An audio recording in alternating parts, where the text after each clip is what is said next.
ان کے لب رنگی کی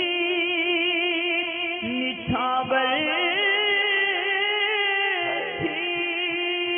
کہ جس نے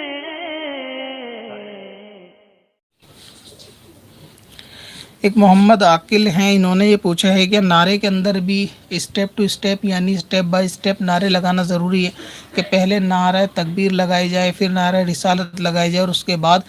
مسلک اعلیٰ حضرت کا نعرہ لگا جائے. اور ایک محفل میں ایک صاحب نے یہ کہا کہ اللہ اکبر کا نعرہ اور حضور پاک کے نعرے کے بعد حضرت علی کا نعرہ ہونا چاہیے، نہ کہ مسلک اعلیٰ حضرت. تو کیا ایسا ضروری ہے؟ دیکھیں، ایسا کوئی فرض اور واجب تو نہیں ہے کہ نعرے کے اندر کوئی ترتیب ہو، لیکن یہ کہ ادب یہی ہے کہ اسٹیپ بائی اسٹیپ ہی نعرے لگائے جانے چاہیے. اگر بے خیالی میں یا جوش و جنون میں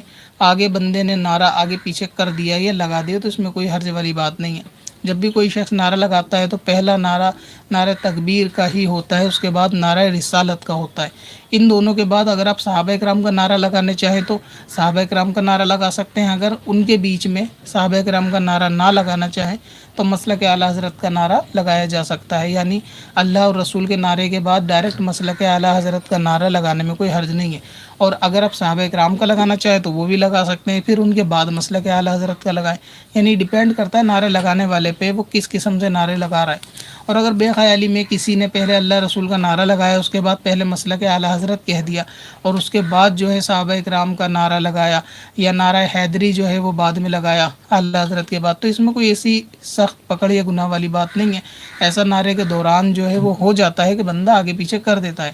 اسی طرح آپ نے بعض مرتبہ دیکھا ہوگا کہ نعرہ رسالت اور اللہ اکبر نعرہ تکبیر کے بعد بندہ کبھی کبھی نعرہ علماء اہل سنت کے لگا دیتا ہے اور اس کے بعد جو ہے مسلک اعلیٰ حضرت کا ذکر کرتا ہے. تو اس میں بھی کوئی ایسی یعنی شدید پکڑ نہیں ہے، لیکن کوشش یہ کرنی چاہیے نعرے والوں کو کہ وہ نعرے کو اسٹیپ بائی اسٹیپ لگائے کہ جب اللہ رسول کا ذکر ہو چکا ہو تو اس کے بعد صحابہ کا ذکر کرنا چاہے تو بھی صحابہ کا کرے، اس کے بعد دوسرے بزرگان دین کا کرے. اور اگر صحابہ کے بیچ میں ذکر نہ کرنا چاہے اللہ رسول کے بعد، یعنی نعروں کو تھوڑا شارٹ کرنا چاہے، ذکر نہ کرنے سے مراد یہ ہے کہ بیان علماء آگے جاری رکھ سکے، اس لیے بیچ میں اگر نعرے کو شارٹ کرنا چاہے تو اللہ رسول کے ذکر کے بعد جو ہے مسلک اعلیٰ حضرت کا بھی لگایا جا سکتا ہے. تو اگر کوئی ایسا لگاتا ہے تو اس کو یہ نہیں کہا جائے گا کہ حضرت علی سے نعرہ حیدری نہیں لگانے کی بنا پر اس سے کوئی جرم ہو گیا، یا نعرہ حیدری اس نے بعد میں لگا دیا تو اس سے کوئی گناہ ہو گیا. لیکن پھر بھی کوشش جو ہے وہ نعرے میں وہ اسٹیپ بائی اسٹیپ کی ہونی چاہیے کہ بڑی طرف سے شروع کرے اور اسی طرح سیریل وائز عہدے کے حساب سے جو ہے وہ نعرے کو لے کر جائے. پتھر میں حسن لالے پرن